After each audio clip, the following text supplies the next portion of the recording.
यह स्टोरी शुरू होती है जब मैं घर से गुस्से में बड़बड़ाते हुए निकल आया था और बस स्टैंड की तरफ आगे बढ़ने लगा। मैं मन ही मन बड़बड़ा रहा था। पता नहीं कितने पैसे छुपा के रखे हैं, लेकिन मेरे लिए एक बाइक नहीं ले सकते। अब मैं यहाँ से चला जाऊँगा और तब तक वापस नहीं आऊँगा जब तक मैं खुद के पैसों से बाइक नहीं खरीद लेता। इतना सोच ही रहा था, तभी मेरे पैर में मुझे कुछ चुभने का एहसास हुआ। नीचे देखा तो समझ आया कि जल्दीबाजी में मैं पापा के जूते पहन आया हूँ।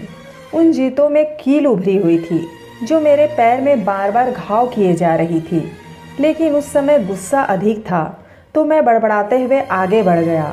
एकाएक मुझे याद आया कि मैं पापा का पर्स भी साथ ले आया हूँ। मेरे खुरापाती दिमाग में एक ख्याल आया, क्यों ना आज पापा का पर्स चेक किया जाए, जिसे आज तक उन्होंने किसी को हाथ तक नहीं लगाने दिया था। पता नहीं कौन सा खजाना छुपा है इस पर्स में जो किसी को हाथ नहीं लगाने देते थे। जब मैंने पापा का वह पुराना पर्स खोलकर देखा तो उसमें पैसे तो नहीं मिले, लेकिन पैसों की जगह पर एक डायरी रखी हुई थी।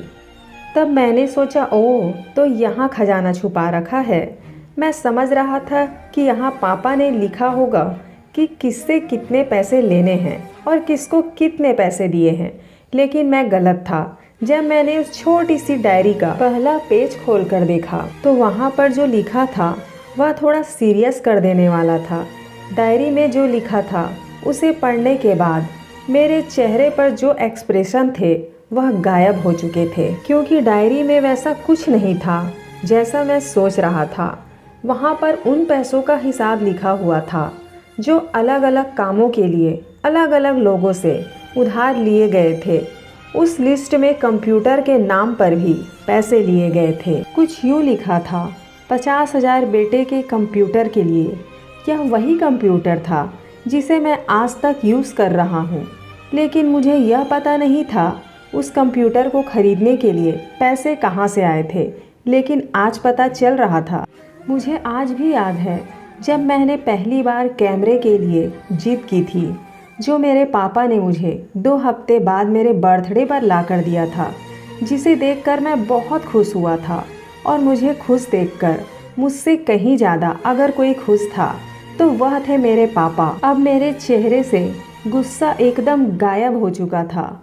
जब मैंने आगे का पन्ना पलटा तो वहाँ पर कुछ विशेष इच्छाएं लिखी हुई थी।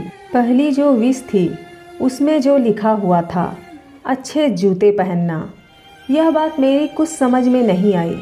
तभी मेरा पाँव अचानक सड़क पर भरे पानी पर जा पड़ा और तभी मेरे पाँव में कुछ गीलापन होने का एहसास हुआ। जब मैंने जूता उतार कर देखा तो उसका तला टूटा हुआ था। यह देखकर मुझे डायरी में लिखी बात याद आ गई।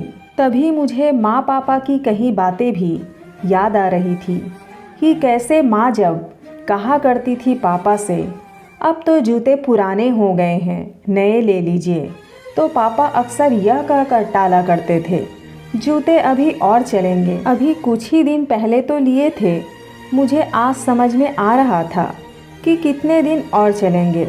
साथ ही साथ यह भी समझ आ रहा था कि पापा पर्स को क्यों छुपा कर रखते थे। तभी उस डायरी को पढ़ते हुए बस स्टैंड पर रखी बेंच पर आकर बैठ गया। अब उस डायरी का आखिरी पन्ना बचा हुआ था।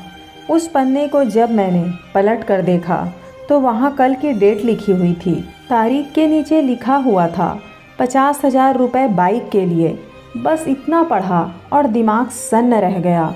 अब मेरे मन में कोई सिकवा गिला नहीं बचा था, बस मेरी आंखों से आंसू चले जा रहे थे।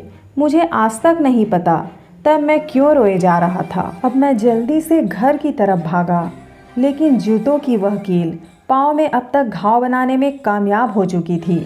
मैंने जूते को रास्ते में ही निकाल कर फेंक दिया और भागते लड़खड़ाते हुए घर जा पहुंचा, लेकिन पापा घर पर नहीं थे। मैं समझ गया वह कहाँ थे। मैं सीधा पास वाली बाइक एजेंसी की तरफ भागा।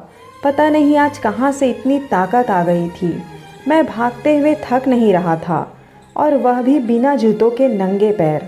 जैसे तैसे मैं बाइक एजेंसी पर पहुंचा। पापा वहीं थे। मैंने पापा को दौड़कर गले लगा लिया और मेरी आंखों से आंसू रुकने का नाम ही नहीं ले रहे थे। पापा समझ नहीं पा रहे थे कि आखिर हो क्या रहा है, मैं क्यों रो रहा हूँ। मैंने पापा से कहा, पापा मुझे मोटरसाइकिल नहीं चाहिए, आप अपने लिए जूते ले लीजिए। अब आज से मैं जो भी करूँगा अपनी मेहनत से अपने बलबूते पर पढ़ कर करूँगा।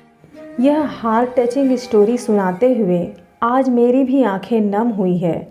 मैं आज आपसे कहना चाहूँगी, ठीक ऐसे ही होते हैं हमारे माता पिता। हम अक्सर देखते हैं कि हम अपनी माँ से हर बात शेयर करते हैं और माँ भी इसके बदले में हमें बहुत प्यार देती है। लेकिन एक शख्स ऐसा भी होता है जो हमें छुपकर प्यार करता है और वह होते हैं हमारे पिता। यह परिवार में एकमात्र ऐसा व्यक्ति होता है जो अपने बच्चों से उन्हें बिना बताए छिपकर प्यार करता है। खुद की इच्छाओं को मारकर बच्चों के लिए सपने देखता है और उनकी खुशी में ही खुश हो जाता है।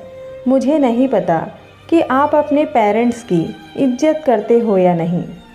अगर आपके पास पेरेंट्स हैं तो आप बहुत खुशनसीब हो, क्योंकि इस दुनिया में बहुत से लोगों को तो पेरेंट्स का प्यार भी नसीब नहीं होता। अंत में मैं यही कहना चाहूँगी कि माँ बाप की भावनाओं का सम्मान करें।